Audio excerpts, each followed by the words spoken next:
Halo sedulur, welcome back to my channel.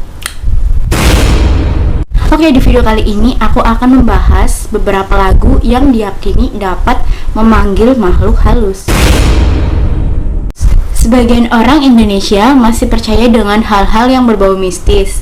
Tak jarang suatu kepercayaan yang berhubungan dengan makhluk halus sering menjadi pembicaraan di masyarakat Indonesia ini.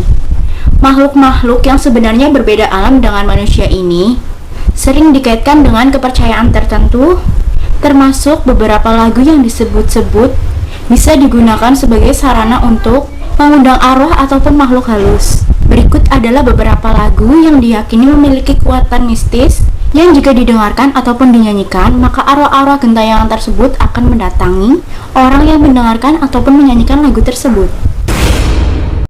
Lingsirongi. Lagu Lingsirongi konon katanya dapat memanggil arwah kuntilanak yang berada di sekitar kita. Lagu ini juga sempat populer saat film Kuntilanak populer pada beberapa tahun silam. Sebagian besar warga percaya bahwa lagu ini memang dapat memanggil arwah kuntilanak yang berada di sekitar kita. Padahal, sejarah penciptaan lagu ini begitu baik dan patut kita ketahui. Berdasarkan sejarahnya, lagu Lingsirongi ini diciptakan oleh Sunan Kalijaga. Sunan Kalijaga adalah salah satu wali yang menyebarkan agama Islam melalui budaya Jawa dengan media, gamelan, wayang kulit, seni ukir, dan sebagainya. Saat mendengar kidung Jawa ini, pasti yang terbesit di dalam benak kita adalah sosok yang tak kasat mata. Ini karena lagu tembang Lingsirongi diidentikan dengan persoalan mistis dan akan membuat bulu kuduk kita berdiri. Beberapa dari kalian pasti bertanya-tanya, apakah itu kidung? Mungkin masyarakat lebih mengenal kidung Jawa itu sebagai tembang. Kidung adalah kosakata dari Jawa Tengahan yang berarti nyanyian yang diiringi dengan alunan musik khas Jawa. Apa sih sebenarnya makna dari kidung Lingsirongi? Lingsirongi dalam bahasa Jawa itu sendiri berarti lingsir yaitu berganti dan wengi yaitu malam. Jadi Lingsirongi diartikan sebagai proses pergantian hari dari sore hari ke malam hari. Dan pada pergantian ini, para orang tua zaman dahulu menasehati anak-anaknya untuk segera pulang dari bermain. Karena dipercayai pada waktu inilah berbagai makhluk tak kasat mata keluar dari persembunyiannya. Hal ini pun masih dipercayai sampai zaman sekarang. Untuk kidung Lingsirongi sendiri itu sudah populer sejak menjadi soundtrack film horor Indonesia yaitu Kuntilanak pada tahun 2006. Dalam adegan film tersebut, kidung Lingsirongi ini digunakan untuk memanggil makhluk tak kasat mata tersebut dengan diiringi oleh alunan gamelan. Namun sebenarnya lagu kidung Lingsirongi yang berada di film Kuntilanak ini berbeda dengan lagu kidung Lingsirongi yang diciptakan oleh Sunan Kalijaga. Mungkin inilah yang membuat asumsi masyarakat menganggap bahwa lagu Lingsirongi itu merupakan lagu pemanggil setan. Sunan Kalijaga yang bernama asli Raden Said itu merupakan putra dari Adipati Tuban yang bernama Tumenggung Wilatika. Sunan Kalijaga merupakan salah satu wali songo yang berperan penting dalam penyebaran agama Islam di wilayah Jawa. Lagu Lingsirongi diciptakan oleh Sunan Kalijaga digunakan sebagai penolak bala, menjauhkan dari gangguan jin, dan biasanya dinyanyikan setelah sholat malam. Jadi setelah mengetahui asal-usul dan sejarah dari lagu Lingsirongi ini, tidak ada yang perlu ditakutkan lagi karena Sunan Kalijaga pun yang menciptakan lagu ini dengan niat yang baik, bukan untuk memanggil makhluk-makhluk astral. Mantra Jelangkung. Banyak film-film di Indonesia yang bertemakan tusuk jelangkung seringkali memperdengarkan lagu Mantra Jelangkung. Jelangkung merupakan permainan tradisional yang memang dikenal untuk memanggil makhluk halus. Jelangkung, jelangsat. Di sini ada pesta kecil-kecilan. Jelangkung, jelangsat. Datang tidak diundang, pergi tidak diantar. Itulah mantra jelangkung yang kerap kali kita dengar. Mungkin di antara kalian sudah ada yang pernah memainkan dan membuktikannya. Tapi jika kalian ingin memainkannya, sebaiknya berhati-hati agar tidak terjadi hal-hal yang tidak diinginkan. Jelangkung, boneka batok kelapa yang menjadi media saat ritual pemanggilan arwah.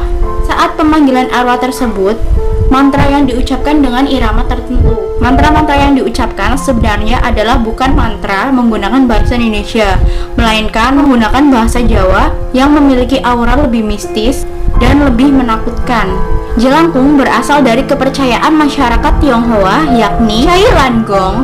Istilah itu berarti kakek keranjang sayur. Dikisahkan, orang-orang biasanya memanggil arwah-arwah dari nenek mereka untuk melindungi anak-anaknya.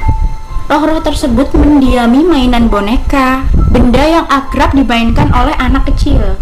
Ada versi lain juga dari permainan jelangkung ini, yakni berasal dari permainan sekaligus tarian yang berasal dari Jawa, yakni Nini Towong. Boneka yang didandani pakaian penari ini dapat bergerak sendiri karena telah dirasuki oleh roh halus. Buat kalian yang ingin mencoba mantra jelangkung ini, butuh nyali besar dan juga ada hal lain yang perlu disiapkan, yakni memerlukan tanah kuburan, jajanan pasar, gorengan sebanyak 7 rupa, kayak warteg aja, kembang 7 rupa, kopi manis dan kopi pahit, ada juga teh manis dan teh tawar.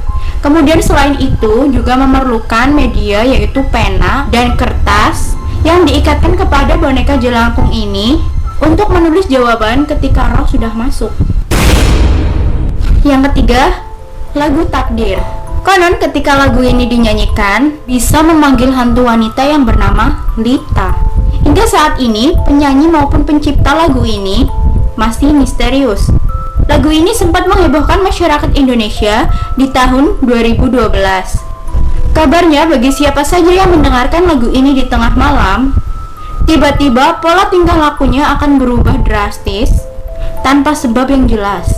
Pikiran jadi kosong, tidak bisa mengontrol emosi, dan berteriak histeris seperti orang yang dirasuki. Apakah itu lagu takdir? Lagu takdir diciptakan oleh seseorang yang misterius yang sampai sekarang ini belum diketahui siapa. Nama lagu takdir ini pertama kali berkembang di Indonesia, di Pati, Jawa Tengah. Kabar burung yang beredar dari mulut ke mulut. Konon lagu ini menceritakan tentang seorang wanita yang meninggal sebelum menyatakan cintanya kepada seorang laki-laki. Lalu seorang laki-laki itu pun menciptakan lagu takdir ini sebagai rasa menyesal karena tidak tahu bahwa sang wanita tersebut menyukainya sampai ajal. Dia menciptakan lagu takdir ini dengan menggunakan perasaan dan syair yang sangat dalam dan menyayat hati bagi orang yang mendengarnya. Rumor mengenai lagu takdir ini telah sampai ke masyarakat yang bukan hanya berada di daerah Pati, namun sudah berkembang ke kota-kota yang berada di sekitar Pati, yaitu Kudus, Semarang, Rembang, dan Jepara. Banyak kesaksian dari mulut ke mulut tentang lagu ini, entah itu benar ataupun dilebih-lebihkan karena beredarnya dari mulut ke mulut tanpa sumber yang jelas. Namun berikut adalah orang-orang yang pernah mengalami dampak dari lagu takdir tersebut. Yang pertama, seorang siswi di Pati, dia mendengarkan lagu ini di jam setengah 12 malam melalui MP3 yang dia dapat dari temannya. Setelah mendengarkan lagu ini, dia menjadi linglung selama 2 hari. Pikirannya kosong. Selama 2 hari, jiwanya seperti terpenjara di alam lain. Namun di malam kedua, ibunya bermimpi bertemu dengan seorang wanita yang mengantarkan anaknya untuk pulang ke rumah, dan keesokan harinya, kondisi anaknya mulai membaik dan pulih. Yang kedua, seorang siswi SMA di kota Kudus, dia pertama kali mendengarkan lagu ini di jam 1 dini hari melalui MP3 yang beredar. Dia mengaku setelah mendengarnya, 2 hari berturut-turut dia selalu bermimpi didatangi oleh seorang wanita yang berbaju kuning. Yang ketiga, anak-anak tongkrongan yang iseng menyanyikan lagu ini di jam 12 malam menggunakan gitar. Ketika lagu ini baru dinyanyikan dan dapat separuh, tiba-tiba ada seorang wanita memakai baju kuning melintas dan setelah itu dia menghilang. Keempat, seorang guru mengaku dia mencium bau wangi melati pada saat dia mendengarkan lagu ini di jam 1 dini hari, dan dia bermimpi didatangi oleh seorang wanita Lagi-lagi dia mengenakan baju berwarna kuning. Bahkan dia sempat mengajak pergi, namun guru itu menolaknya. Serta banyak kesaksian lain yang beredar, yang tiba-tiba menangis saat menyanyikan, ada yang histeris atau gangguan-gangguan gaib seperti jejak suara kaki, suara wanita menangis, suara benda jatuh, suara orang mengetuk pintu, dan lain sebagainya. Sebenarnya lagu ini lumayan bagus dari segi aransemennya, tidak ada yang menyeramkan. Hanya di awal dan di akhir lagu ini ada efek yang berdenging yang mungkin menambah kesan horor jika diputar lewat tengah malam. Nina Bobo. Sebagian besar dari kita banyak yang tidak percaya bahwa lagu Nina Bobo ini dikaitkan dengan lagu yang dapat memanggil makhluk halus. Berdasarkan cerita yang beredar di masyarakat, lagu ini berkisah tentang seorang anak perempuan yang bernama Helenina Mustika van Rojnik. Helenina merupakan seorang anak berdarah campuran Belanda dan Indonesia. Ibu Helenina, yaitu Mustika, adalah perempuan Indonesia yang menikah dengan ayah dari Helenina, yaitu Van Rojnik yang berkebangsaan Belanda. Helenina termasuk anak yang susah tidur. Sang ibu lantas putar otak untuk membuat sang anak tidak lagi menderita kesusahan tidur. Akhirnya, ibu Helenina ini memutuskan untuk menyanyikan sebuah lagu, yaitu Nina Bobo, yang setiap malamnya dinyanyikan untuk menidurkan anaknya tersebut. Rupanya, menyanyikan lagu Nina Bobo ini merupakan cara ampuh untuk menidurkan Helenina tersebut. Namun, Helenina ini menjadi ketergantungan karena setiap malamnya dia harus mendengarkan lagu Nina Bobo yang dinyanyikan oleh ibunya agar dia bisa tertidur. Singkat cerita, kabar duka datang dari keluarga ini. Maut tidak memandang status dan usia. Helenina yang masih muda saat itu berusia 6 tahun meninggal dunia. Dia meninggal karena menderita penyakit yang cukup parah. Sehingga kematian dari Helenina ini menjadi awal kisah mistis lagu Nina Bobo ini. Pada suatu malam, Rojnik, ayah dari Helenina ini, melihat istrinya yaitu Mustika menyanyikan lagu Nina Bobo. Dia menyanyikan lagu ini karena seakan-akan dia itu merasa bahwa si Helenina ini masih hidup dan dia itu belum merelakan kematian putrinya. Lambat laun, ayah dari Helenina ini pun ikut menyanyikan lagu Nina Bobo setiap malamnya dengan alasan yang sama seperti ibunya, dan sang ayah kerap kali mendengar suara putrinya meminta dinyanyikan lagu Nina Bobo tersebut. Kisah lain dari lagu Nina Bobo ini juga masih ada, yaitu dikisahkan Nina ini adalah seorang anak yang dia ini memiliki tingkah yang aneh, seperti orang kesurupan. Ia menjerit, mengumpat, dan bergerak tidak terkontrol. Tingkahnya ini berulang setiap malam, sehingga ibunya memutuskan untuk memasungnya. Sebenarnya sang ibu ini sedih, namun demi kebaikan dan keselamatan anaknya, dia terpaksa memasung anak tersebut. Suatu malam, Nina berubah menjadi tenang, tidak lagi menjerit, tidak lagi bertingkah di luar kendali, namun ia menangis sesenggukan. Dalam pelukan sang ibu, Nina tersebut meminta dinyanyikan lagu Nina Bobo karena dia sudah merasa sangat lelah. Tapi siapa sangka, ternyata momen itu menjadi momen terakhir ibunya bisa merasakan kebahagiaan Nina. Selepas ibunya menyanyikan lagu Nina Bobo, ternyata dia tidur untuk selama-lamanya. Selanjutnya, lagu Malam Satu Syuro. Bagi sebagian besar masyarakat Jawa yang masih memegang teguh adat Jawa, lagu Malam Satu Syuro sering dinyanyikan saat acara ritual-ritual di Jawa. Lagu Malam Satu Syuro ini memiliki lirik yang tidak menyeramkan. Hanya saja sebagian besar masyarakat Jawa banyak mempercayai bahwa lagu ini mengandung hawa mistis. Dalam film Malam Satu Syuro ini menceritakan tentang perempuan yang bernama Suketi yang menjadi sundel bolong dan bergentayangan akibat dibangkitkan di dalam kubur oleh seorang dukun yang bernama Ki Rengga. Suketi dibangkitkan karena Ki Rengga menginginkan anak angkat. Dengan paku keramat yang bertancap di kepalanya, beserta mantra kuno yang diucapkan oleh Ki Rengga, Suketi berubah menjadi manusia. Kehidupan keluarga Ki Rengga dan Suketi berubah ketika ada pemuda Jakarta yang bernama Bardo dan Ari Bardo dan Hari muncul.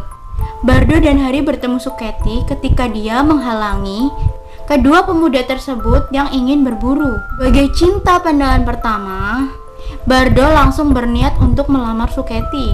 Niatan itu tentunya ditolak oleh Kirengga. Namun keseriusan Bardo ini akhirnya meluluhkan hati Kirengga. Rencana pernikahan itu disetujui asalkan diselenggarakan pada malam Satu Shuro dan tanpa tamu undangan. Rasa cinta yang begitu besar kepada Suketi, akhirnya Bardo menyetujui persyaratan tersebut. Akhirnya Bardo dan Suketi pun menikah. Dalam beberapa tahun pernikahan, mereka pun dikaruniai 2 orang anak. Permasalahan bermula ketika Bardo berhadapan dengan Joni, yaitu saingan di perusahaannya. Melalui dukun yang bernama Mak Talo, Joni mengetahui bahwa Suketi sebenarnya merupakan sundel bolong. Dan Joni pun mencabut paku yang ada di kepala Suketi ini. Merasa kebahagiaannya dirusak, Suketi pun melakukan balas dendam kepada orang-orang yang mengganggu keluarganya. Ya mungkin itulah sinopsis dari film tersebut ya. Saya tidak bisa menjelaskan begitu banyak. Kita kembali lagi ke topik. Malam Satu Shuro memang dikenal dengan aura yang mistis dan sakral. Dan sebenarnya apa sih Malam Satu Shuro itu? Ada yang mengatakan bahwa Malam Satu Shuro itu merupakan lebarannya makhluk gaib. Kisah ini pasti sudah kerap kali terdengar di telinga kita. Sebagian masyarakat di masa lalu mereka mempercayai bahwa Malam Satu Shuro ini merupakan lebaran bagi makhluk gaib, sehingga mereka banyak yang keluar dari tempat persinggahan dan bergentayangan di mana-mana. Banyak di antara mereka yang meyakini bahwa di Malam Satu Shuro ini banyak arwah leluhur yang telah meninggal akan kembali lagi mendatangi keluarganya di rumah. Nah, itu tadi beberapa lagu yang diyakini dapat memanggil makhluk halus. Bagaimana menurut kalian? Lagu manakah yang menurut kalian paling seram, paling ampuh untuk memanggil makhluk halus ataupun sejenisnya? Jangan lupa tinggalkan pendapat kalian di kolom komentar ya sedulur. Demikian video kali ini. Terima kasih yang telah menonton. Jangan lupa klik subscribe, like, dan share ke teman-teman kalian. Bye.